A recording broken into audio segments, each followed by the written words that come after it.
প্রিয় দর্শক, প্রায় রাজনীতিবিদরা বলছেন আগামী জাতীয় সংসদ নির্বাচন ঘিরে ষড়যন্ত্র চলছে। এ নিয়ে একে অপরকে দোষারোপের রাজনীতিও সরগরম। তবে কয়েকটি ঘটনার পর অবশেষে থেমে গেছে জাতীয় নির্বাচন নিয়ে সব ষড়যন্ত্র তত্ত্ব। একে একে এসব তত্ত্ব শেষ হওয়ার পর এখন রাজনৈতিক দলগুলোর নেতারা পুরোদমে নির্বাচনী মাঠে। বিএনপি, জামায়াত ইসলামী ও জাতীয় নাগরিক পার্টি এনসিপি সহ নির্বাচনে অংশ নেওয়া সব দলের নেতা এতদিন কেন্দ্রে তৎপর থাকলেও এখন ভোটের মাঠে চলে গেছেন। সবার নজরই এখন জাতীয় নির্বাচনের দিকে।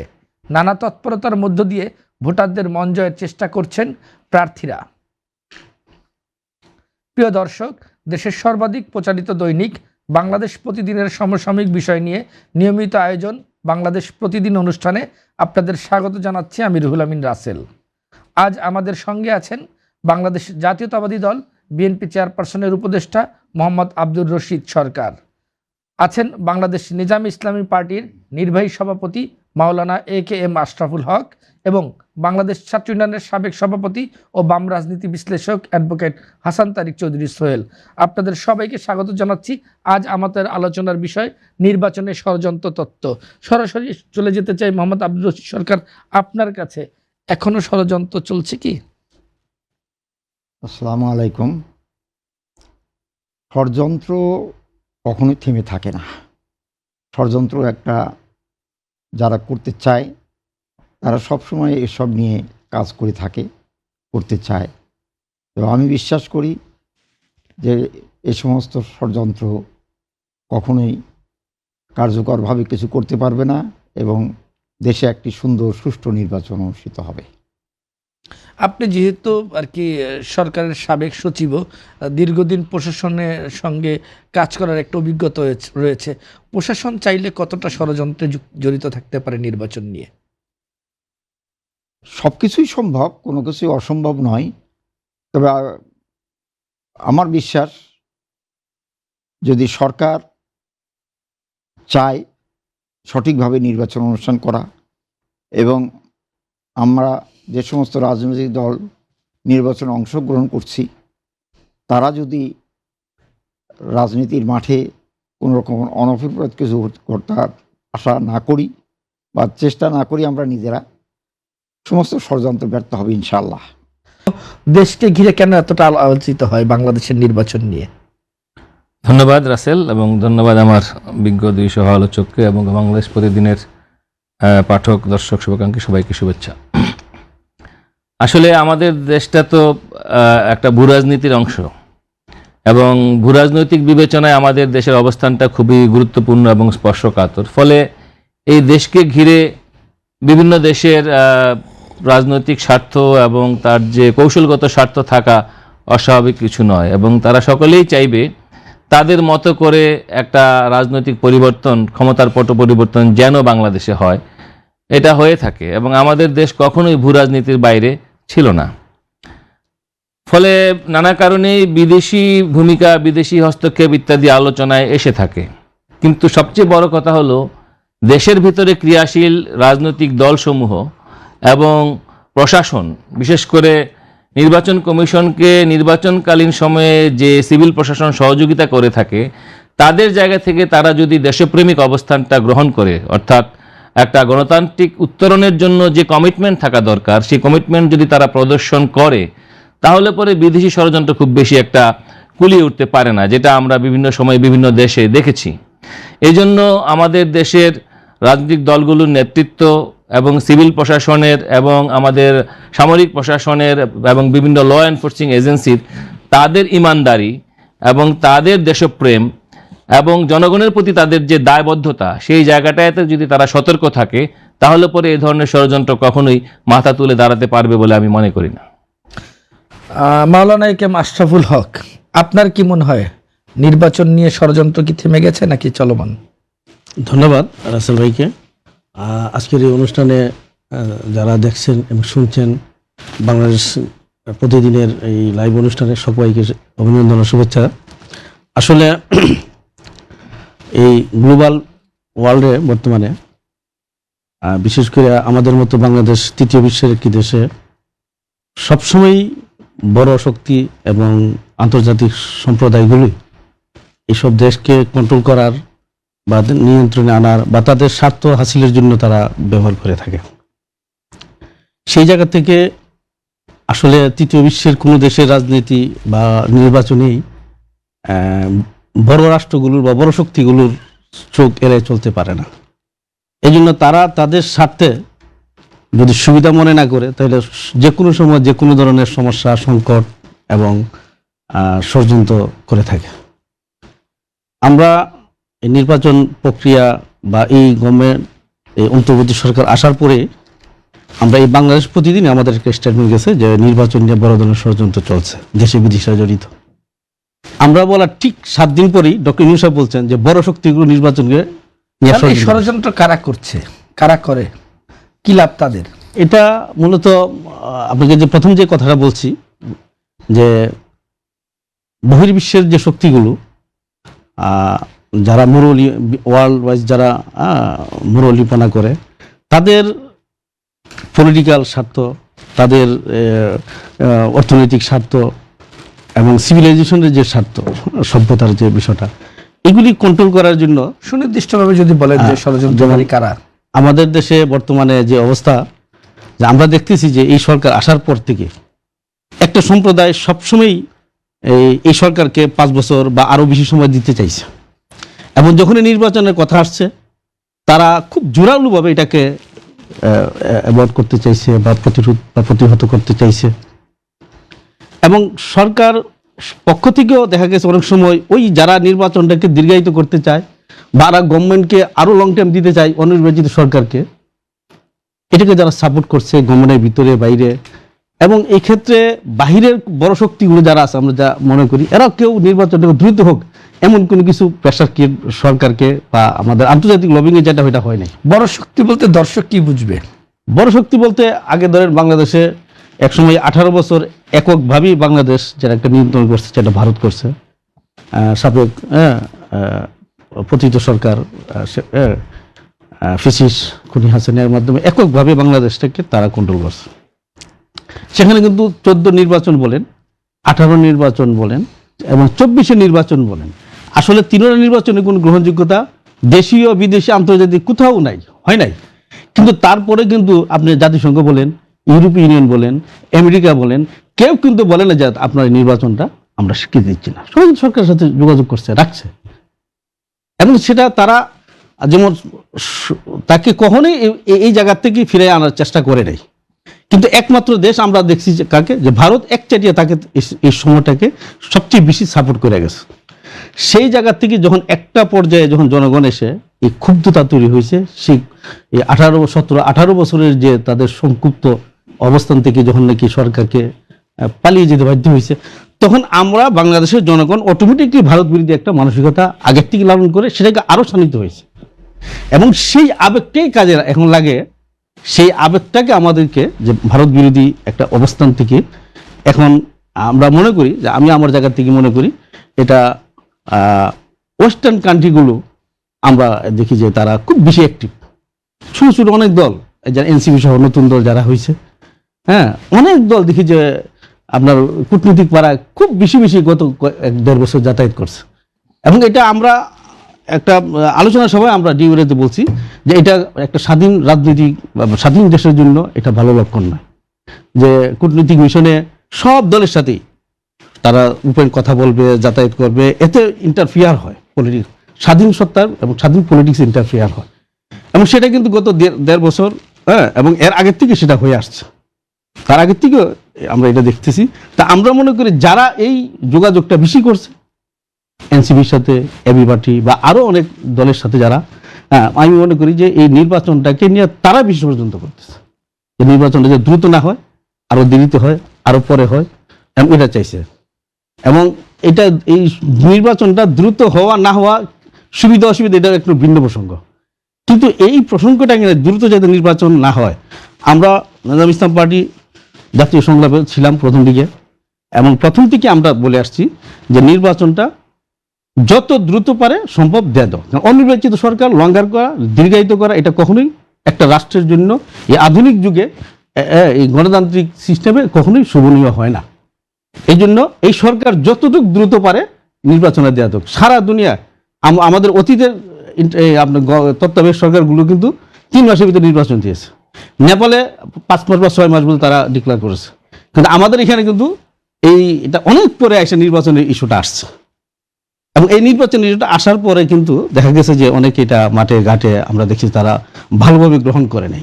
তখন আমাদের কাছে সন্দেহ হয়েছে যে না, একটা পক্ষবোধয় যে নির্বাচনটাকে যাতে দ্রুত টাইমে না হয়, আরো দেরিতে হয়, তারা এই কামনা করছেন বা এই চেষ্টা করছেন।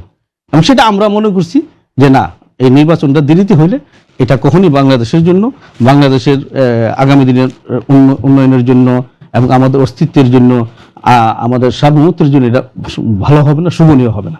এই জন্য দ্রুত টাইমে নির্বাচন থেকে, এবং নির্বাচন জনগণ যাকে চায় স্বাধীনভাবে তার মতামত দেওয়া, যাকে চায় তাকে নিয়ে আসো। যারা আজকে আপত্তি করতেছে জনগণ তাদেরকে ভোট দেয়, তারা ক্ষমতা আসতে পারে, আমরা তাদেরকে ওয়েলকাম জানাবো। আব্দুর রশিদ সরকার, এবার একটু আপনার কথা শুনতে চাই। আপনার দল বিএনপি সম্পর্কে এনসিপির হাসনাত আব্দুল্লাহ একটি অভিযোগ করেছেন যে প্রশাসন এখন বিএনপির মুখী, হ্যাঁ, বিএনপির ছায়াতলে। এই অভিযোগ আপনি কিভাবে খণ্ডন করবেন?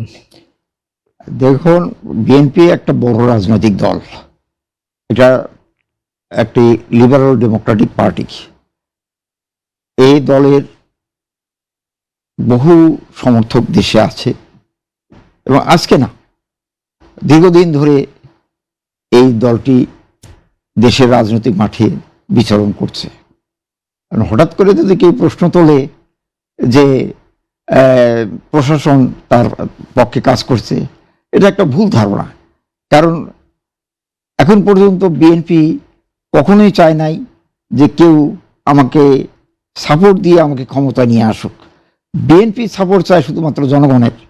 জনগণ যদি চায় তবেই বিএনপি ক্ষমতায় আসতে পারে বা আসতে চায়। এবং আমি মনে করি যে সকল রাজনৈতিক দলেরই এটাই প্রত্যাশা হওয়া উচিত, জনগণ যাকে চায় সে ক্ষমতায় আসবে। জনগণ যদি না চায় তার ক্ষমতায় আসার চেষ্টা করা উচিত না, এবং সে আসতে পারেও না সাধারণত। যদিও বিগত সময়গুলোতে ভিন্নভাবে প্রশাসনকে ব্যবহার করা হয়েছে। যেহেতু বিএনপি এখন ক্ষমতায় নাই, সুতরাং বিএনপি পক্ষে প্রশাসন কাজ করবে, এটা আশা করাও একটা, আমার দৃষ্টিতে এই অভিযোগটা একটা অদ্ভুত অভিযোগ বলে মনে হয়। এ জাতীয় কোনো সম্ভাবনা আমি দেখি না। বরং যারা সরকারের বিভিন্ন অবস্থানে ছিলেন, আপনি যেটা বললেন যে এনসিপির একজন রাজনৈতিক নেতা তিনি কমপ্লেইন করেছেন, তাদের দলের লোকজন কিন্তু এই সরকারের ক্ষমতায় ছিলেন। সুতরাং তারা যেহেতু ক্ষমতায় ছিলেন, বরং প্রশাসন তাদের সঙ্গে থাকাটাই খুব স্বাভাবিক। বিএনপিকে বা অন্য কোনো দল যারা এই সরকারের সঙ্গে সম্পৃক্ত নয়, তাদের হয়ে প্রশাসন কাজ করবে, এটা তো আশা করাটা, এটা একটা বাতুল চিন্তা বলে আমি মনে করি। আমার মনে হয় যে এই যে ব্লেম গেম, এই জিনিসগুলো খুব ভালো না। অতীতেও আমরা দেখেছি ব্লেম গেম দিয়ে জনগণকে চিন্তা ভাবনাকে প্রভাবিত করা বা প্রতারিত করার চেষ্টা হয়েছে। এটাও এক ধরনের ব্লেম গেমের মাধ্যমে জনগণের চিন্তা ভাবনাকে বা জনগণের নির্বাচনমুখী যে কর্মকাণ্ড বা চিন্তা ভাবনা, সেগুলোকে প্রভাবিত করার একটা চিন্তা ভাবনা থেকে এই জাতীয় অভিযোগগুলো এসে থাকতে পারে বলে আমার মনে হয়। বিএনপি কারুর উপরে নির্ভর করে পলিটিক্স করে না, বিএনপি জনগণের উপর নির্ভর করে পলিটিক্স করে। জনগণ বিএনপির সঙ্গে চিরকাল ছিল, আছে, এবং ইনশাআল্লাহ ভবিষ্যতেও থাকবে। অতীতে দেখেছি শহীদ রাষ্ট্রপতি জিয়াউর রহমান সাহেব এদেশে বহুদলীয় গণতন্ত্রের প্রবক্তা। তিনি একটা গণতন্ত্রকে যেখানে নির্বাসনে দেওয়া হয়েছিল, সেখান থেকে দেশে কিন্তু গণতন্ত্রের প্রত্যাবর্তন করাইছেন শহীদ রাষ্ট্রপতি জিয়াউর রহমান। বেগম খালেদা জিয়া প্রয়াত প্রধানমন্ত্রী, যাকে আমরা গণতন্ত্রের জননী বলে আখ্যায়িত করে দেশের জনগণ, তিনিও সবসময়ের জন্য সাধারণ মানুষের সঙ্গে মিলেমিশে গণতন্ত্রের জন্য কাজ করেছেন এবং এখনো আমাদের দলের যিনি প্রধান, তিনিও চান জনগণ আমাদের সঙ্গে থাকলেই আমরা মাত্র ক্ষমতায় আসতে পারবো, তা না হলে নয়। যে প্রশাসনকে ব্যবহার করে ক্ষমতায় আসার বা ক্ষমতাকে যাওয়ার কোনো চিন্তাভাবনা বিএনপি করে না, বিএনপির ধরুন চিন্তাভাবনা নাই। জনাব আব্দুর রশিদ সরকার, আমরা প্রায় গুজব বা গুঞ্জন বিভিন্ন ডালপালা মেলে যে হচ্ছে নির্বাচন যতই ঘনিয়ে আসছে বা তফসিল জারির আগে পরে শুনে আসছি যে জরুরি অবস্থা জারি হবে, সামরিক শাসনের গুঞ্জন, বারবার কারা ছড়ায় এগুলো এবং তাতে লাভ হয় কারা? এগুলো বলা খুব মুশকিল কারা ছড়ায়, তবে যারা জনগণের উপরে আস্থা রাখে না তারাই এই জাতীয় গুঞ্জন ছড়ায় বলে আমার মনে হয়। কারণ নির্বাচন পিছিয়ে গেলে বিএনপি বা এই জাতীয় যারা গণতন্ত্র বিশ্বাসী কোনো রাজনৈতিক দল তারা যে লাভবান হবে এটা আমি মনে করি না। এটা লাভবান হয় যারা গণতন্ত্রে বিশ্বাস করে না তারা। গণতন্ত্র বিশ্বাস বিএনপি তো গণতন্ত্রে বিশ্বাসী এবং বৃহৎ রাজনৈতিক দল, তার তো এই জাতীয় চিন্তা ভাবনা করার কোনো কারণ নাই। বিএনপি এই জাতীয় চিন্তা করেও না এবং কেউ করুক এটাও আশা করে না। এগুলো এক ধরনের গুজব এবং যেহেতু অতীতে আমাদের পাকিস্তান আমল থেকেই আমাদের এই অঞ্চলে সামরিক শাসনের কয়েকবার প্রভাব বিস্তার করেছে বা শাসন এসেছে, এজন্য মানুষ অনেক সময় এই জাতীয় চিন্তা নিয়ে এসে মাঠকে প্রভাবিত করার চেষ্টা করে।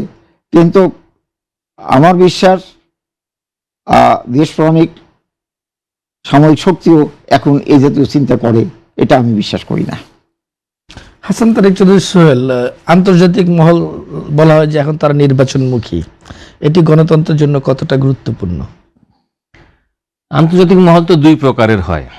একটা হলো আন্তর্জাতিক ব্যবসায়িক মহল, যারা এদেশে বিনিয়োগ করতে চায়, আর একটা হলো আন্তর্জাতিক সম্প্রদায়, মানে যারা পলিটিক্যাল মহল, আন্তর্জাতিক পলিটিক্যাল মহল। এখন আন্তর্জাতিক পলিটিক্যাল মহলের একটা পলিটিক্যাল ভিউ থাকে, আর যারা আন্তর্জাতিক ব্যবসায়ী মহল তারা বাংলাদেশের সঙ্গে আগেও ব্যবসা করেছে, ভবিষ্যতে ব্যবসা করতে চায় এবং তারা চায় বাংলাদেশে একটা অর্থনৈতিক স্থিতিশীলতা বজায় থাকুক, যাতে করে সরাসরি যে বৈদেশিক বিনিয়োগ সেটা বাধাগ্রস্ত না হয়। এবং আরেকটি বড় জায়গা হলো আমাদের দেশের যে রেমিটেন্স আয়, সে আয়ের ক্ষেত্রে আমাদের প্রবাসী শ্রমিকরা বা রেমিটেন্স যোদ্ধারা তাদের স্থিতিশীলতা বা তাদের সিকিউরিটি, এটাও আমাদের পলিটিক্সের সাথে কিন্তু সম্পর্কিত। যারা ভিসা দিয়ে আমাদের শ্রমিকদেরকে বিদেশে নিয়ে যায় এবং নানান ধরনের আদান প্রদানমূলক সম্পর্ক থাকে, ফলে সকল শক্তি চায় এই দেশে একটা জবাবদিহিমূলক সরকার, একটা দায়িত্বশীল সরকার এবং একটা স্থিতিশীল সরকার, যেটা অন্তত তার নির্দিষ্ট মেয়াদে তার দায়িত্বটি পালন করতে পারে। প্রবলেমটা হয় ভেতর থেকে, হোম গ্রাউন্ড, এবং এটাকেই আমরা ইন্টারন্যাশনাল কালার অনেক সময় দেওয়ার চেষ্টা করি। কারণ ইন্টারন্যাশনালি যারা কালার দিতে চায় তারা হোম গ্রাউন্ড ক্রাইসিসের দিকে কিন্তু তাকিয়ে বসে থাকে। প্রবলেমটা হলো আমরা যখন দেখি আমাদের সিভিল প্রশাসনের অতি উৎসাহী একটা অংশ, তারা পটেনশিয়াল পলিটিক্যাল ফোর্সের কাছে, অর্থাৎ ভবিষ্যতে যারা ক্ষমতায় আসতে সক্ষম বা এরকম সম্ভাবনা যাদের আছে, তাদের আগাম তারা এক ধরনের আনুগত্য প্রকাশ করা শুরু করে এবং এই আগাম আনুগত্যটাই কিন্তু এক ধরনের ষড়যন্ত্র জন্ম দেয়। যেমনটা আমরা দেখতে পাচ্ছি এবারের নির্বাচনে স্বতন্ত্র প্রার্থীদের বেলায় অনেক জায়গায় অভিযোগ আসছে যে তুচ্ছ অজুহাতে অনেক রিটার্নিং অফিসারদের ওখানে যাচাই বাছাই অনেক মনোনয়নপত্র আপনার বাতিল হয়ে গিয়েছে, অনেক ছোট ছোট দলের মনোনয়নপত্র আপনার বাতিল হয়ে গিয়েছে। এবং একজন পেশাদার আইনজীবী হিসাবে আমি এটা দৃঢ়ভাবে বলতে পারি, এবং এই সমস্ত কেসগুলো যদি আপিলে যায় এবং আপিল কিন্তু তারা জিতে যাবে এবং তাদের আবার মনোনয়ন পুনর্বহাল হতে বাধ্য, কারণ অভিযোগগুলো খুবই তুচ্ছ। এগুলো কেন হচ্ছে? এগুলো হচ্ছে এই কারণে যে সিভিল প্রশাসনের একটি অংশ অতি আনুগত্য প্রদর্শনের নামে পটেনশিয়াল কামিং পাওয়ারকে তারা খুশি করতে চায় এবং এভাবেই কিন্তু তারা গোটা সিস্টেমটাকে করাপ্ট করে ফেলে। এবং এটাও আমি মনে করি যে একটা ষড়যন্ত্রেরই অংশ। কারণ জুলাই অভ্যুত্থানের মধ্য দিয়ে যে স্পিরিট মানুষ পেয়েছিল যে দাম্ভিকতার দিন শেষ এবং জনগণের বাংলাদেশ, এই জনগণের বাংলাদেশ করতে হলে পরে প্রশাসন জনগণের প্রতি যে আনুগত্য, সে আনুগত্যটা আমরা দেখতে পাচ্ছি না। অনেক জায়গায় ডিসিএসপিদের দম্ভ দেখলে আমাদের পুরনো দাম্ভিকতার কথা মনে পড়ে যায়। তো এই যে দম্ভের রাজনীতি বা দম্ভের প্রশাসন, এটি কিন্তু ষড়যন্ত্রের একটি অংশ বলে আমি মনে করি। কারণ এই বাংলাদেশে না, আমাদের পাশের দেশ নেপালেও কিন্তু এরকম একটি অভ্যুত্থান হয়েছে এবং সেখানে একটি সরকারের পতন ঘটেছে এবং সেই সরকার আবার মাত্র 1 মাসের মাথায় জনগণের কাছে ক্ষমা চেয়ে আবার রাজধানীতে ফিরে এসেছে, কিন্তু আমাদের দেশে সেটি হয়নি। তার কারণটা হলো আমাদের মধ্যে বোধোদয় এবং অনুশোচনার অভাব। এবং এই অনুশোচনা যেমন পলিটিক্যাল পার্টিগুলোর থাকা দরকার, একই রকমভাবে প্রশাসনেরও থাকা দরকার, যে প্রশাসন নির্লজ্জভাবে বিভিন্ন সময়ে বিভিন্ন পলিটিক্যাল পার্টির হয়ে অতি আনুগত্য প্রদর্শন করেছে। এই অতি আনুগত্যের জায়গাটার যে রোগ, এই রোগ এখনো কিন্তু আমাদের দেশ থেকে তিরোহিত হয় নাই। যার ফলে আমরা দেখতে পাচ্ছি এই যে নির্বাচনের আগে লেভেল প্লেইং ফিল্ড করার জন্য ডিসিএসপিদের বদলি করা, প্রশাসনকে ঢেলে সাজানো, এই কাজটা কিন্তু যথাযথভাবে হয় নাই। যার ফলে অভিযোগটা কিন্তু সেখান থেকেই শুরু হচ্ছে। এবং পছন্দের ডিসি, পছন্দের এসপি নিয়োগ, এগুলো কারা করছে, এগুলো কিন্তু নানা ধরনের অভিযোগ কিন্তু আমাদের মিডিয়াতে বিভিন্নভাবে কারা এসেছে। করছে? এটি হলো এরকম, আপনি দেখেন যে অভ্যুত্থানের পরে যে অন্তর্বর্তী সরকার আসলো, এই ইন্টারিম আসার পরে কথা ছিল যে একটা ইনক্লুসিভ পদ্ধতিতে আমরা অগ্রসর হব এবং যার ভিত্তি হবে সততা এবং মেধা। সেটার জায়গায় দেখা গিয়েছে যে বিভিন্ন পলিটিক্যাল ইনফ্লুয়েন্সের কারণে অনেক পদায়ন হয়েছে, অনেক নিয়োগ হয়েছে, অনেক বদলি হয়েছে এবং যারা কোনো দলীয় কালারে যারা ছিল না, এরকম অনেক লোককে কিন্তু ভিক্টিমাইজ করা হয়েছে। এগুলোই হলো আমাদের ইনক্লুসিভ পলিটিক্স, ইনক্লুসিভ নির্বাচনের জন্য বড় প্রতিবন্ধকতা। আমরা যদি এগুলোকে শনাক্ত করতে পারি, এগুলো কিছু চিহ্নিত করতে পারি, এবং এগুলো চিহ্নিত করার জন্য আমাদের কিন্তু খুব বেশি দূর যেতে হয় না। পত্রপত্রিকায় যে অথেন্টিক রিপোর্টগুলো আসে, সেখান থেকে বাংলাদেশ প্রতিদিনেও অনেক অথেন্টিক রিপোর্ট ছাপা হয়েছে এবং সেই রিপোর্ট অনুযায়ী কিন্তু কোনো ইন্টারিমকে আমরা কোনো ব্যবস্থা নিতে দেখি নাই, কিন্তু অভিযোগগুলো এসেছে এবং মাঠ পর্যায়ে অনুসন্ধানী প্রতিবেদন। আপনার কি মনে হচ্ছে সরকার কেন ব্যবস্থা নিতে পারছে না? সরকার কেন পারছে না? এক অর্থে এই সরকার নির্দলীয় সরকার, এক অর্থে এই সরকার বহুদলীয় সরকার। কারণ এই সরকারকে অভ্যুত্থানে অংশ নেয়া সকল দলই কিন্তু ম্যান্ডেট দিয়েছে, সেই অর্থে এই সরকার সকলের সরকার। এখন সকলের সরকার সে যখন হয়, তখন সকলের মধ্যে মেজরিটি কারা, ওই মেজরিটির দিকে কিন্তু তার একটা ঝোঁক তৈরি হয় এবং সেই ঝোঁকের কারণে এক ধরনের পক্ষপাতিত্ব তৈরি হয় এবং সেই পক্ষপাতিত্ব তখন আর তাকে নিরপেক্ষ থাকতে দেয় না। আপনি দেখবেন এই সময়কালে সচিব পদে যে নিয়োগগুলো হয়েছে, এই সময়কালে বিভিন্ন মাঠ পর্যায়ে প্রশাসনে যে বদলিগুলো হয়েছে, সেগুলো কি বিতর্কের ঊর্ধ্বে হয়েছে? হয় নাই। আমাদের যে ইলেকশনের আগে যে কথা ছিল যে অবৈধ অস্ত্রগুলো উদ্ধার হবে, কারণ অবৈধ অস্ত্রগুলো কত লক্ষ অবৈধ অস্ত্র মাঠে ছড়িয়ে পড়েছে, সেটা কিন্তু বাংলাদেশ প্রতিদিনের মতো অনেক পত্রপত্রিকা কিন্তু রিপোর্ট হয়েছে। আমরা কি তার কোনো কার্যকর ব্যবস্থা দেখতে পেয়েছি? আজকে কি আমরা দেখেছি যে নির্বাচনের আগে যখন এক দেশের খ্যাতনামা 2টি পত্রিকা অফিসে যখন অ্যাটাক হলো, এটি কি নির্বাচনের জন্য সহায়ক পরিবেশ? নির্বাচনের আগে যখন একজন সংখ্যালঘু সম্প্রদায়ের মানুষকে পুড়িয়ে মারা হলো, হাদিকে হত্যা করা হলো, এগুলো কি একটা সুষ্ঠু নির্বাচনের আলামত? কখনোই এগুলো সুষ্ঠু নির্বাচনের কিন্তু আলামত না। এবং যারা নির্বাচনকে ভণ্ডুল করতে চায়, তারা কিন্তু এই আলামতগুলোকেই কিন্তু ব্যবহার করবে। কারণ দেশ এখন গণতান্ত্রিক উত্তরণের দিকে যাচ্ছিল, এই মুহূর্তে এই ধরনের জিনিসগুলোকে কখনোই অ্যালাউ করা যায় না। মাওলানা এ.কে.এম. আশরাফুল হক, আপনার কাছে আমার প্রশ্নটা হচ্ছে, সন্ত্রাস দমন ও অস্ত্র উদ্ধারে দৃশ্যমান অগ্রগতি না হলে ভোটারদের আস্থার কি প্রভাব পড়বে? দেখেন, দীর্ঘ এই গত ফ্যাসিস্ট সরকারের সময়ে যে ব্যাপক হারে যে সন্ত্রাসী কার্যক্রম তাদের ছাত্রলীগ যুবলীগ করেছে এবং যেভাবে ব্যাপক হারে অস্ত্রের যোগান দেওয়া হয়েছে, একেবারে রাজধানী থেকে নিয়ে বড় শহর থেকে নিয়ে গ্রাম পর্যন্ত আপনার একটা অস্ত্রের জনজানি হয়েছে। যেখানে যে কোনো কাজে দেখা গেছে যে একেবারে লোকাল পর্যায়েও নেতারা অস্ত্র নিয়ে সশস্ত্রভাবে তারা ওপেন যুদ্ধের মধ্যে লিপ্ত হয়েছে। এই সরকারের জুলাই অভ্যুত্থান এবং জুলাই আন্দোলনে তারা সরকারের পতন হয়েছে, আওয়ামী লীগ পালিয়ে গিয়েছে। কিন্তু এই পর্যন্ত যেটা আমার ভাই বললেন, এই পর্যন্ত সেই অস্ত্রগুলো উদ্ধারের কোনো স্বতন্ত্র কোনো পদক্ষেপ কিন্তু আমরা এই গভর্নমেন্টকে দেখিনি। কিছু আসামি, কিছু ছাত্রলীগ যুবলীগ বা আওয়ামী লীগের কিছু সন্ত্রাসী লোকজনকে কিছু মামলা হয়েছে, এদেরকে কিছু গ্রেফতারের অভিযান হয়েছে, কি জানি একটা নতুন একটা পদ্ধতি করে তারা করতেছে। কিন্তু অস্ত্র উদ্ধারের যারা অতীতে বিভিন্ন সরকার বিভিন্ন সময় করেছে, এমন কোনো ধরনের অস্ত্র উদ্ধারের অভিযান বা কোনো প্রোগ্রাম গভর্নমেন্ট কিন্তু নেই এই পর্যন্ত। না নেওয়াতে সাধারণ জনগণের মধ্যে সেই অস্ত্রগুলো এখনো বা এই সন্ত্রাসী অবস্থান থাকাতে, এবং সেই রকম সন্ত্রাসী ওই রকম কিন্তু গ্রেফতার হয় নাই অতীতের আপনার প্রভাবশালী বা নাম করা প্রত্যেকে লাগে আছে ওইরকম লোকজন কিন্তু নির্বাচনের আগে অন্য সময় দেখা গেছে যে অনেক গ্রেফতার হয়, অভিযান হয়, সেরকম অভিযান হয় না। না হতে সাধারণত মানুষের ভিতরে একটা আশঙ্কা বা একটা আতঙ্ক স্বাভাবিকভাবে কাজ করছে। সেই জায়গাটার থেকে যদি আবার যদি কিছু রাজনৈতিক দল যদি এই আশঙ্কাটাকে আরো বড় করে উঠায়, এই আতঙ্কটাকে যদি আরো বড় করে উঠায়, একটা ভয় আছে, সেই ভয়টাকে যদি আমি আরো বেশি ভয় দেখাই তখন কিন্তু জনগণ আরো ভীত পায়। যেই প্রশ্নটা আপনি প্রথমেই করছিলেন যে কোন ষড়যন্ত্র আসে কিনা নির্বাচন বানচালের, যারা ষড়যন্ত্র করতেছে তারা আমি মনে করি যে এই গভর্নমেন্টকে সেই অস্ত্রগুলো উদ্ধারের অভিযানে কার্যকরী কোনো পদক্ষেপ নিতে দেয়নি বা উপদেশ দেয়নি বা সহযোগিতা করে নেয়, যে কোনোভাবে তাকে ওই দিকে যেতে দেয়নি। এবং তারা এই ভয়টাকে কাজে লাগাইয়া নির্বাচনে একটা আতঙ্ক ছড়াইতে চায়। এবং এটার জন্য যদি গভর্নমেন্ট এই অন্তর্বর্তী সরকার যদি আন্তরিক না হয় এবং তারা যদি সাহসী কোনো পদক্ষেপ না নিতে পারে, তাহলে কখনো যদি কোনো সমস্যা হয় আগামী আজকের থেকে না নির্বাচন পর্যন্ত, এর জন্য গভর্নমেন্ট দায়ী থাকবে। কারণ সে সরকার, সে যে কোনো পদক্ষেপ নিতে পারে। যদি সে না পারে, আমরা দেখছি যখনই কোনো সামান্য সমস্যা হয়েছে তখন এই ইন্টারিম গভর্নমেন্টের প্রধান ডক্টর ইউনূস সাহেব সবাইকে দেখা গেছে 24 ঘন্টার ভিতরে উনি জমানায় সবাইকে ডাকছেন, চা খাওয়াচ্ছেন, কি করা যায়।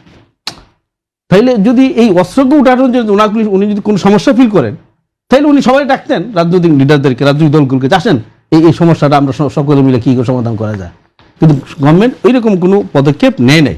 যেহেতু নেয় নাই, হয় নাই, যেটা ভাই একটু আগে যেটা বলছে যে আমরা এরকম অস্ত্র আছে, এই নিউজ আছে, কিন্তু অস্ত্র উদ্ধারের কোনো নিউজ কিন্তু জাতীয় কোনো পত্রিকায় কোনো টিভিতে আমরা দেখি নাই। তাহলে সেই জায়গাটাতে সরকার যদি আন্তরিক হয় তাহলে এই সুযোগটা এখনো যে সময় আছে, আমি মনে করি, বিশ্বাস করি, যদি সরকার আন্তরিক হয় তাহলে এই অস্ত্র উদ্ধার অভিযান তারা করতে পারে এবং এটাকে কন্ট্রোল করতে পারে এবং মানুষ এই আশঙ্কা এবং আতঙ্কমুক্ত হইতে পারে। মোহাম্মদ আব্দুর রশিদ সরকার, আপনার কাছেই আসছি যে জামাত অস্ত্রধারী সন্ত্রাসীদের বিষয়ে উদ্বেগ জানিয়েছে, এটি ভোটে বড় ঝুঁকি কিনা? অবশ্যই একটা বড় ঝুঁকি, অবশ্যই একটা বড় ঝুঁকি। তবে এখানে আমার দুইটা কথা আছে। একটা কথা হলো যে আমরা কিন্তু সবসময়ের জন্যই একটা কথা বলে যাচ্ছি যে পতিত সরকারের লোকজন তাদের হাতে অস্ত্র আছে এবং তারা এটা নির্বাচনকালীন সময়ে ব্যবহার করতে পারে, করে যে কোনো রকমের সমস্যা সৃষ্টি করতে পারে। এটা সত্য, একেবারেই সত্য। কিন্তু এর পাশাপাশি আরেকটা জিনিস আছে, সেটা হলো এই জুলাই আন্দোলনের সময় প্রচুর অস্ত্র কিন্তু হারিয়ে গেছে। এগুলা বিভিন্ন লোকজন এগুলোকে হারিয়ে নিয়ে গেছে, হাতিয়ে নিয়ে গেছে। পুলিশ বা অন্যান্য প্রতিষ্ঠানগুলোর কাছ থেকে এই অস্ত্রগুলো নিয়ে গেছে। এই অস্ত্রগুলো উদ্ধার না পেলে এই অস্ত্রগুলো দিয়ে যে কোনো সময় যেন যে কোনো রকমের অন্যায় করাটা খুবই স্বাভাবিক এবং হতে পারে। এবং সেজন্যই সরকারের উচিত অস্ত্র উদ্ধারে কার্যকর ভূমিকা রাখা। এদেশে গত 2008 সালের পরের থেকে কোনো নির্বাচনে সুষ্ঠুভাবে হয় নাই। আমরা 2008 সালে নির্বাচন সুষ্ঠু হয়েছে সেটাও বিশ্বাস করি না। কাজেই এই সময়গুলো সুষ্ঠু নির্বাচন না হওয়ার জন্য জনগণের, বিশেষ করে 2014 থেকে শুরু করে পরবর্তী সময়ের নির্বাচনগুলোতে জনগণের অংশগ্রহণ না থাকার কারণে অলরেডি কিন্তু জনগণ কিন্তু নির্বাচন থেকে একটু দূরে সরে আসে। তারা নির্বাচনে অংশগ্রহণ করার ব্যাপারে ওইভাবে কতটুকু আগ্রহ হবে সেটা নিয়ে একটা প্রশ্ন থেকে যাওয়ার খুব স্বাভাবিক। এর মধ্যে যদি অস্ত্র উদ্ধার না হয়, স্বাভাবিকভাবেই এই জনগণ কিন্তু ভোটের দিতে যাওয়াটার ব্যাপারে ভয় পাবে, তাদের মধ্যে ভীতি কাজ করবে এবং সুষ্ঠু নির্বাচনের পক্ষে এটা একটা বড় বাধা হয়ে দাঁড়াবে। সরকারের উচিত এই অস্ত্রগুলো উদ্ধারের জন্য সর্বত চেষ্টা করা এবং এই ব্যাপারে প্রয়োজনে সমস্ত রাজনৈতিক দলগুলোর কাছ থেকে সহযোগিতা চাওয়া, তাদের সঙ্গে প্রয়োজনে বৈঠক করে কি করা যায় সে ব্যাপারে তাদের পরামর্শ গ্রহণ করতে পারে, কিন্তু অস্ত্র উদ্ধারের জন্য কার্যকরী ব্যবস্থা গ্রহণ করা অবশ্যই সরকারের উচিত। হাসান তারিক চৌধুরী সোহেল, আপনার কাছে আবার যেতে চাই যে নির্বাচন, শুধু এবার নির্বাচন একটা গণভোটও আছে, হানা ভোট, পিয়ার পদ্ধতি, এসব নিয়ে রাজনৈতিক দলগুলো নির্বাচন যত ঘনিয়ে আসবে তত যদি দ্বন্দ্ব ধরায়, সেটি নির্বাচনে কোন ধরনের সংকট তৈরি করবে? ধন্যবাদ রাসেল। মজার বিষয় হলো যে এবারের নির্বাচনে কথা ছিল গণভোট এবং সংস্কার নিয়ে খুব একটা আলাপ হবে, কিন্তু শুরু থেকে দেখা গেল যে পলিটিক্যাল পার্টিগুলা এই গণভোট এবং নির্বাচন নিয়ে খুব একটা আগ্রহী না, ব্যতিক্রম শুধু এনসিপি। এবং এনসিপির মধ্যে যেহেতু জামাতের সঙ্গে যাওয়া না যাওয়া নিয়ে তাদের দলে বিভক্তি চরমে এবং বহিষ্কার টহিষ্কার ইত্যাদি হয়েছে, যার ফলে যারা মূলত এই গণভোট এবং সংস্কারের স্টেক হোল্ডার বলে দাবিদার সবচেয়ে বেশি ছিল, তারাই আজকে ক্ষতবিক্ষত। এর বাইরে থাকে বিএনপি, জামাত এবং অন্যান্য ছোটখাটো দল বা বাম দলগুলো। তো তাদের দিক থেকে গণভোট নিয়ে কিন্তু তেমন কোনো আলাপ নাই। কারণ আলাপ নাই এই কারণে সকলের মধ্যেই এখন ক্ষমতায় যাওয়া, অর্থাৎ একটা ইলেকশন হয়ে যাক, আমরা ক্ষমতায় যাই, তারপরে সব হবে, এই রকমের একটা সাইকোলজি কিন্তু প্রভাব বিস্তার করছে। যার ফলে হচ্ছে কি যে মানুষের মধ্যে যে পরিবর্তনের আকাঙ্ক্ষাটা ছিল, যে দেশে গণতন্ত্র প্রাতিষ্ঠানিক রূপ পাবে এবং একটা জনবিচ্ছিন্ন যে সরকার আমরা বিভিন্ন সময়ে দেখেছি, এই জনবিচ্ছিন্নতার জায়গা থেকে জনসম্পৃক্ততার জায়গাটা তৈরি হবে। এবং যেটাকে ডক্টর ইউনূস বারবার একটি শব্দ দিয়ে বোঝানোর চেষ্টা করেছিলেন যে ইনক্লুসিভনেস, আজকে তিনি নিজেই কিন্তু ইনক্লুসিভনেসের তকমা থেকে অনেক দূরে সরে গিয়েছেন। কারণ এই ইলেকশনটা ইনক্লুসিভ হচ্ছে না এই কারণে যে দেখা যাচ্ছে যে ইলেকশনে যারা প্রচুর টাকা পয়সার মালিক, তারাই কিন্তু আবারও আগের মতো করে তারা ভিন্ন মোড়কে তারা ফিরে আসছে। অর্থাৎ নির্বাচনী ব্যয়ের যে লাগাম টেনে ধরা এবং তার জন্য যে ব্যবস্থা নেওয়া, সেই প্রক্রিয়া কিন্তু একটি উদাহরণ আমরা দেখতে পাই নাই। এটি হয় না এই কারণে যে সংস্কারের আলাপটা নাই, এটি হয় না এই কারণে যে গণভোটের আলাপটা নাই। তো গণভোট যদি হয়, গণভোটের আলাপটা যদি সামনে থাকে, তাহলে দ্বিকক্ষ বিশিষ্ট পার্লামেন্টের আলোচনাটা সামনে চলে আসবে।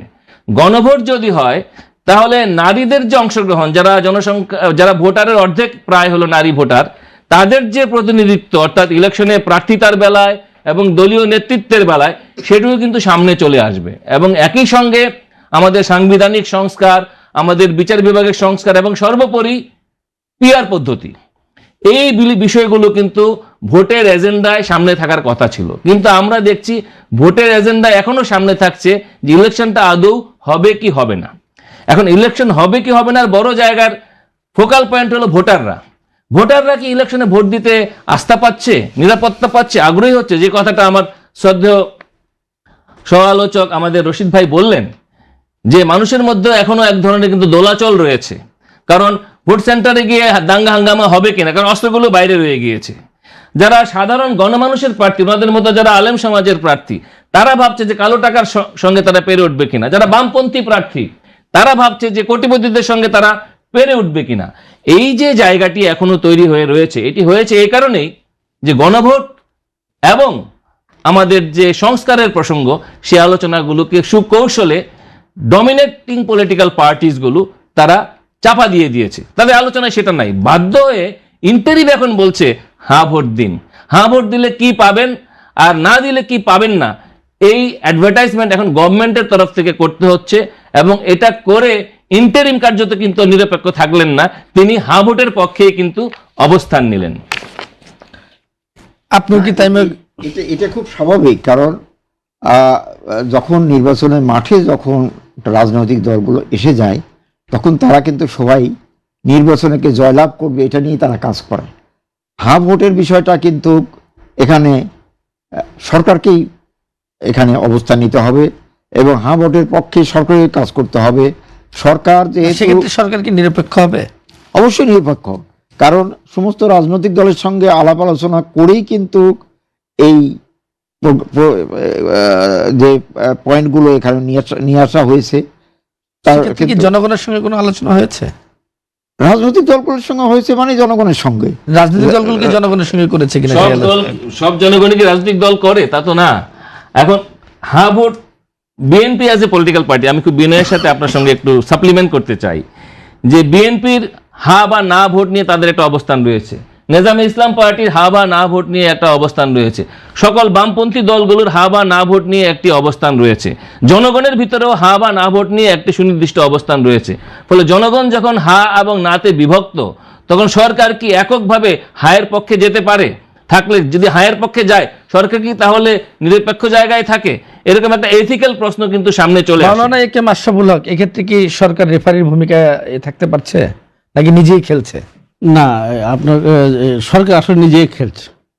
কারণ আমরা এই জাতীয় সংলাপ গভর্নমেন্টের এবং যে তাদের ওই এই যে সংস্কার যে কমিশন ছিল, ওখানে যে বিষয়গুলো আমরা প্রথম থেকেই লক্ষ্য করছি একটা বিষয়, যে সরকার রাজনৈতিক দল বা জনগণের চাহিদা অনুযায়ী কোনো সংস্কার তার অবস্থান করতে পারে না, বরং তারা কিছু কিছু দল দিয়া সুনির্দিষ্ট কিছু প্রস্তাবনা অবস্থান করার চেষ্টা করেছে।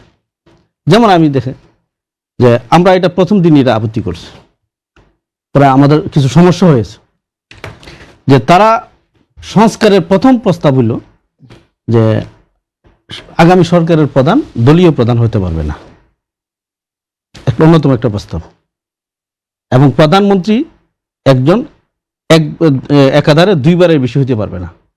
অথচ বাংলাদেশের কোনো দলই তার দলীয় প্রধানের ক্ষেত্রে এই সংস্কারটা মানে না। কোন যারা এই প্রস্তাবটা করছেন তারা নিজে তার দলে কিন্তু এই সংস্কারটা তারা বাস্তবায়ন করেন না, কিন্তু গভর্নমেন্ট বলতেছেন যে দলের প্রধান সরকার প্রধান হতে পারবে না এবং একজন ব্যক্তি একাধারে দুইবারে বেশি হতে পারবে না। অথচ যারা প্রস্তাব করেছেন তারা হয়তো কেউ 30 বছর যাবত দলের প্রধান আছেন, কেউ 3 বারের শপথ নিচ্ছেন। তাইলে এই যে জনগণের কাছে একটা কি মেসেজ গেল, যে আমি গভর্নমেন্টের ক্ষেত্রে যে সংস্কার করছি, দাবি করছি, সেটা আমি নিজে ফলো করি না, আমি পলিটিক্যাল এজ এ পার্টি হিসেবে আমার দলে সেই সংস্কারটা চাই না। আপনি দেখেন আমরা যে যতগুলো দল আছে, যারা যতটুকু নৈতিক কথা আদর্শিক কথা বলি, তারা কি আমরা কি রাজনৈতিক যারা আছে তারা কি পার্টির মধ্যে কি সেই এই আদর্শিক জায়গাটাকে তারা উপস্থাপন করতে পারছেন? পারেন নাই। ফলে প্রথম দিক থেকেই সংস্কারটা একটা সুনির্দিষ্ট প্রেসক্রিপশনের উপরে ছিল। এবং আপনি আশ্চর্য হবেন, আজকে আপনাদের লাইভে বলতে চাই যে এই যে অনেক দল এখানে তারা ওই যে সংস্কার প্রস্তাবে তারা আহ্বান করছে, আবার অনেককে করে নাই, এবং এই যে করে নাই এর মধ্যে যারা এই সুনির্দিষ্ট প্রস্তাবে সম্মত অনেক দলকে তারা প্রথম দিকে ডাকছে, পরে আবার ডাকে নাই। প্রথম দিকে তারা আহ্বান করছেন, পরে যখন দেখছে যে না ওই সুনির্দিষ্ট প্রস্তাবে তারা রাজি হচ্ছে না, তখন তারা এটা হচ্ছে না। এটা মৌলিক কোনো বিষয় ছিল। আমি আরেকটা বিষয় যেতে চাই যে বিএনপি, জামাত এবং এনসিপি সহ সব দল মাঠে নির্বাচনের নামায় সত্যি কি নির্বাচন প্রতিযোগিতামূলক হচ্ছে? না, অবশ্যই অফকোর্স হবে। যখন নাকি সবাই নির্বাচনমুখী হচ্ছে, নির্বাচনে যখন নাকি সবাই যার যার ক্যান্ডিডেটকে আকর্ষণীয়ভাবে তার পজিটিভলি তার উপস্থাপন করার চেষ্টা করছে, তখন এটা একটা ভালো দিক। হ্যাঁ, যা আমি মনে করি আমরা প্রথম থেকে এটা আমরা বলতে চাই, বলে আসছি যে নেগেটিভ কথাবার্তা কম বলে যার যার পজিটিভটা বলেন, যে আমি কি করতে চাই, আমার দল গেলে, আমার প্রার্থী হইলে, নির্বাচিত হইলে আমরা রাষ্ট্রকে সমাজকে কি দিতে চাই। কিন্তু দেখা গেছে একটা প্রবণতা আগের থেকেই, মানে একটা কিছু ঘটার আগে আমি আপনাকে একটা কিছু ঘটে ফেলছেন এরকম একটা তকমা দিয়ে দিতে চাই, যেটা হয় নাই বা যেটা সংগঠিত হয় নাই, এটা আগেই দায় দেওয়া যায় না, হওয়ার পরে দায় দেওয়া যায়। কিন্তু তারা দেখা গেছে যে একটা বিশাল সংখ্যক একটা গ্রুপ, একটা সিন্ডিকেট, যে পূর্ব থেকেই যে আপনার একটা টার্গেট ভিত্তিক কথাবার্তা বলা শুরু করছে। তাই এখন আলহামদুলিল্লাহ যে পরিবেশ অনেকটা চেঞ্জ হয়েছে, যেহেতু নির্বাচন সময় যত কাছাকাছি আসতেছে, পলিটিক্যাল পার্টিগুলো এখন তারা তাদের নিজেদের উপস্থাপনাকে নিয়ে ব্যস্ত হচ্ছে, এবং এটা একটা ভালো লক্ষণ। তাহলে তারা নির্বাচনটা প্রতিযোগিতামূলক এবং আকর্ষণীয় করার মতো একটা পরিবেশ তৈরি হচ্ছে, এবং এটা যত সময় যাবে এরা এত আরো বৃদ্ধি পাবে। এটা আমাদের অতীত অভিজ্ঞতা সেটাই বলে, নির্বাচন যখন যত ঘনিয়ে আসবে সবাই নির্বাচন নিয়ে প্রচার প্রচারণায় এগিয়ে যাবে, এবং স্বাভাবিকভাবেই তখন নির্বাচনের বানচাল করার ষড়যন্ত্র ইত্যাদি তখন কিন্তু আর কার্যকর করা খুব কঠিন হয়ে যায়। ঠিক, ইনশাআল্লাহ আমরা আশা করি জনগণের স্বতঃস্ফূর্ত অংশগ্রহণের মাধ্যমে সমস্ত ষড়যন্ত্র ব্যর্থ হয়ে যাবে। আপনার কাছে আরেকটি প্রশ্ন, তারেক রহমান দেশে প্রত্যাবর্তনের মধ্য দিয়ে রাজনৈতিকভাবে কি ধরনের টার্নিং পয়েন্ট তৈরি হয়েছে বলে মনে করেন? দেখুন, এটা তো খুবই স্বাভাবিক। দীর্ঘদিন তিনি দেশের বাইরে ছিলেন, একরকম বলতে গেলে নির্বাসনে ছিলেন, এবং সেটাও কিন্তু একটা অনির্বাচিত সরকারের কূট চক্রান্তের মাধ্যমেই তাকে কিন্তু দেশের বাইরে পাঠিয়ে দেওয়া হয়েছিল। উনি বিদেশে থাকলেও কিন্তু তিনি সেখান থেকে কিন্তু দল পরিচালনা করেছেন দীর্ঘদিন যাবত, আপনারা সবাই জানেন। দেশনেত্রী বেগম খালেদা জিয়া দীর্ঘদিন অসুস্থ ছিলেন, তিনি দল পরিচালনার যেভাবে কার্যকর ভূমিকা রাখা প্রয়োজন সেটা উনি শারীরিক কারণেই পেরে ওঠেননি। মানসিকভাবে উনি কিন্তু সবসময়ের জন্য জনগণের সঙ্গে ছিলেন, দলের সঙ্গে ছিলেন, এবং আমার মনে হয় ওনার জানাজায় সর্বদলীয় লোকজনের যে উপস্থিতি আপনারা লক্ষ্য করেছেন, তার মাধ্যমে যা প্রমাণ করা যায় দেশের সমস্ত লোকজনই কিন্তু তাকে খুব ভালোবেসেছেন। হাসান তারেক চৌধুরী সোহেল, আপনার কাছে আবার যেতে চাই যে খালেদা জিয়ার মৃত্যুর পরে সারা দেশে যে আরেক ধরনের ঐক্যের রাজনৈতিক পরিবেশ তৈরি হয়েছে, এটা কি দীর্ঘস্থায়ী হবে? দেখুন, বেগম খালেদা জিয়ার মৃত্যু এবং তার শেষকৃত্য অনুষ্ঠানে, বিশেষ করে তার জানাজায় লাখো মানুষের উপস্থিতি, এটি বাঙালির অকৃপণ মনোভাবের একটি বহিঃপ্রকাশ। অর্থাৎ বাঙালি কাউকে শ্রদ্ধা জানাতে, প্রাপ্য মর্যাদা দিতে কোনো কার্পণ্য করে না, সেটা আমরা দেখেছি। এবং গণতন্ত্রের সংগ্রামে ওনার যে ভূমিকা, তার প্রতি এক ধরনের স্বীকৃতি। এবং এটা যে কোনো নেতাই এটা ডিজার্ভ করে, যারা গণতন্ত্রের জন্য যাদের অবদান থাকে। এবং বেগম জিয়ার বেলায় এটা একটা বিশেষ তাৎপর্যমণ্ডিত, কারণ একটা বিশেষ পরিস্থিতিতে তিনি আমাদের মাঝ থেকে চিরবিদায় নিয়েছেন। আমরা তার স্মৃতির প্রতি শ্রদ্ধা জানাই। এই যে জায়গাটি, এই জায়গাটা হলো সেলফ রেসপেক্টের। এই রেসপেক্টটা তখনই থাকবে যখন বিএনপি তার কথা এবং কাজে মিল রাখবে। যেমন ধরেন, আমি যদি উদাহরণ দিই, জনাব তারেক রহমান দেশে ফিরে এসে জুলাই এক্সপ্রেসওয়েতে যে ভাষণ দিলেন, অত্যন্ত গ্রহণযোগ্য এবং খুবই জননন্দিত একটি ভাষণ। সে ভাষণে তিনি মার্কিন বর্ণবাদ বিরোধী নেতা মার্টিন লুথার কিংয়ের রেফারেন্স দিলেন এবং তিনি বললেন, আই হ্যাভ এ প্ল্যান। এখন আমরা যদি লুথার কিংয়ের রাজনীতির কাছে ফেরত যাই, লুথার কিং কোন জায়গাটা গুরুত্ব দিয়েছিলেন? তিনি গুরুত্ব দিয়েছিলেন সাম্য, তিনি গুরুত্ব দিয়েছিলেন বৈষম্য বিরোধী চিন্তাধারার প্রতি। এখন তারেক রহমান স্বদেশে এসে যদি ওই বৈষম্যের শিকার ভালুকার দীপুচন্দ্র দাসের বাড়িতে এই ক্ষতিগ্রস্ত পরিবারটিকে দেখতে যেতেন, তাহলে আমরা তার কথা এবং কাজের আরো একটু বেশি মিল দেখতে পেতাম। তো আগামী দিনে এই ঐক্যের জায়গাটা প্রতিষ্ঠিত করতে হলে পরে বড় স্টেক হোল্ডার হিসাবে বিএনপির কাছে মানুষ কিন্তু এই ধরনের কথা এবং কাজের সাদৃশ্য দেখতে চাইবে। এবং একই রকম ভাবে তারা যেটি বলে যে তারা অতীতের মতো প্রশাসনের দলীয়করণ করবে না, অতীতের মতো তাদের দলের পক্ষ থেকে কোনো চাঁদাবাজি, মাস্তানি, সিন্ডিকেট ইত্যাদি এই দেশে হবে না, এইগুলো যেটা তারেক রহমান তার যে 31 দফা সংস্কার, সেই সংস্কারের মধ্য দিয়ে তিনি যদি প্রদর্শন করতে পারেন, মন্দের ভালো কিছুটা ঐক্যের জায়গা এখানে তৈরি হবে। এবং আরেকটি যেটি বিষয়, তিনি তার দলে শরিক দলকে যেভাবে যে পদ্ধতিতে উনি স্থান দিয়েছেন, এটি নিয়েও নানান ধরনের কথা রয়েছে। এবং এটি করতে গিয়ে দেখা গেছে এখানে অনেক অনেক নীতিগত জায়গায় অনেক ব্যত্যয় ঘটেছে। সেটা এরকম যে বিভিন্ন দল তার সঙ্গে মিলে একটি জোট করেছিল, কিন্তু একটা পর্যায়ে দেখা গিয়েছে সেই সমস্ত ছোট ছোট দলের নেতারা নিজের দলকে প্রায় বিলুপ্ত করে দিয়ে বিএনপিতে যোগদান করেছে। অর্থাৎ যখন একটা দল নিজেকে বিলুপ্ত করে বড় দলে যোগদান করে, তখন কিন্তু সে আর শরিক দল থাকে না, সে আর ওই দলেরই একটা অংশ হয়ে যায়। এটি করতে গিয়ে যেটা দেখা গিয়েছে যে বিগত 16 বছর সেই দলের যে একটা বড় অংশ, যারা নারী নেতৃত্বের যে অংশ, যেমন আমি যদি উদাহরণ দিয়ে বলি, আপনার রুমিন ফারহানা, নীলুফার চৌধুরী মণি, এরকম অসংখ্য ভোকাল অনেক নেতৃত্ব কিন্তু মনোনয়ন বঞ্চিত হয়েছেন। ফলে একদিকে যেমন শরিকদেরকে মর্যাদা দিতে গিয়ে নিজের দলকে তার ডিপ্রাইভ করতে হয়েছে, নিজের দলের ভিতরে ক্রাইসিস তৈরি হয়েছে, অপরদিকে আপনার যারা আন্দোলনের সক্রিয় অংশীদার, তাদের প্রতিও কিন্তু এক ধরনের একটা সুবিচার সেখানে প্রতিষ্ঠিত হয়নি। ফলে এই যে ঐক্যের জায়গাটা, এটা রিপেয়ার করা একটা বিগ চ্যালেঞ্জ। আমরা আশা করব যে আগামী দিনে পলিটিক্যাল ফিল্ডে এই চ্যালেঞ্জের জায়গাটা ক্রিয়াশীল রাজনৈতিক দলগুলো রক্ষা করতে পারবে, যেটা এনসিপি রক্ষা করতে গিয়েও পারল না বলেই তাদের দলের ফোকাল নেতা, সেও আবার নারী নেত্রী, দেখেন ডক্টর তাসনিম রাজা, যারা তাকে বহিষ্কার করতে হয়েছে এবং সম্প্রতি নাকি তার মনোনয়নও বাতিল হয়ে গিয়েছে তুচ্ছ কারণে, আজকেই তার বাতিল হয়েছে। তো এইটা তো ইনক্লুসিভ রাজনীতির পরিচয় না। আমরা যদি ইলেকশনটাকে অংশগ্রহণমূলক করতে চাই, ইলেকশনটাকে যদি আমরা অর্থবহ করতে চাই এবং ইলেকশনকে যদি বিশ্বাসযোগ্য করতে চাই, আমাদের সিভিল প্রশাসন এবং ইলেকশন কমিশনের এই জায়গাটাতে আরো মনোযোগী হওয়া দরকার ছিল এবং সেই জায়গাটার ঘাটতি আমরা দেখতে পাচ্ছি। আমরা একটু যেতে চাই একে আশরাফুল হক আপনার কাছে, যে উৎসবমুখর নির্বাচন বলতে কি বোঝায়? আমরা আলোচনার শেষ পর্যায়ে এসে আর কি। আচ্ছা, আপনার এই কথার আগে ভাই যে একটা কথা বললেন যে বিএনপি তার শরিক দলকে যেভাবে যে প্রক্রিয়া মনোনয়ন দিয়েছে, যে তাদেরকে দল ত্যাগ করে দলে যোগ দিতে বাধ্য করা হয়েছে বা আসতে হয়েছে যে কোনো কারণে, এটাও কিন্তু আমরা প্রথম থেকে ফিল করছি এবং এটা একটা ষড়যন্ত্রের অংশ আমি মনে করি, আমি বিশ্বাস করি, আমি আমার দল থেকে। কারণ সংস্কার প্রস্তাবে এই প্রস্তাবটা আনা হয়েছে। আমরা 2001, 2008 এবং 2018 নির্বাচনে যে কোনো অ্যালায়েন্স হয়েছে, জোট হয়েছে, জোটের প্রতীক হয়েছে। বিএনপির সাথে যারা জোট করছে, 4 দলীয় জোট 2001-এ, তারা সবাই দানাশীষ নিতে পারছে, তাকে দল থেকে আরপিওতে এরকম একটা ধারা ছিল। 2008 সেম ছিল, হ্যাঁ, এবং আওয়ামী লীগের সাথে যারা মহাজোটে ছিল তারাও অনেকে নৌকা নিতে পারছে, সব নির্বাচনেই তাই সব ছিল।